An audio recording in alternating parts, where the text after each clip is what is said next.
गोपीचंद पडळकरांच्या सभेत बिष्णोईंचे फोटो आहे, बिष्णोई गँगचे फोटो जे ते लावण्यात आलेले होते। नाशिकच्या सभेत हे फोटो झळकले। सिडको परिसरात या सभेचं आयोजन करण्यात आलेलं होतं। नाशिकमध्ये भाजप आमदार गोपीचंद पडळकर यांच्या हिंदू विराट सभेत लॉरेन्स बिष्णोईचे फोटो जे ते झळकवण्यात आले।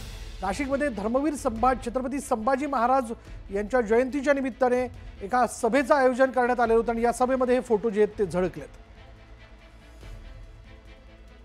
अधिक तपशील आपण जाणून घेणार आहोत। आमचे प्रतिनिधी लक्ष्मण घाटोळ आता क्षणाला आपल्या बरोबर आहेत। लक्ष्मण, काय माहिती याबद्दल?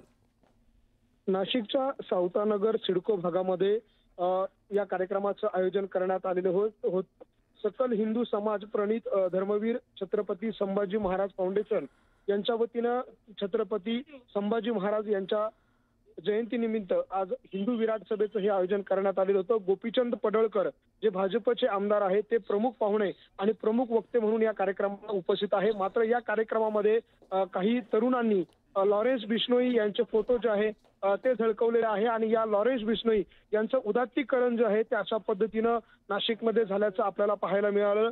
यापूर्वी अहिल्यानगर आणि छत्रपती संभाजीनगर या ठिकाणी देखील वेगवेगळ्या कार्यक्रमांमध्ये लॉरेन्स बिष्णोई याचे फोटो झळकल्याचं संबंध महाराष्ट्राने पाहिलं। त्यानंतर लॉरेन्स बिष्णोई याचं कनेक्शन या शहरांशी आहे का याचा देखील शोध जो आहे तो घेतला जात होता। मात्र आता नाशिक शहरामध्ये लॉरेन्स बिष्णोईचे फोटो झळकल्यामुळे लॉरेन्स बिष्णोई गँगचा नाशिक कनेक्शन आहे का हा देखील प्रश्न या सगळ्याच्या निमित्तानं उपस्थित केला जातोय। मात्र या सगळ्यामध्ये पोलीस नेमकी काय कारवाई करणार हे बघणं महत्त्वाचं असेल।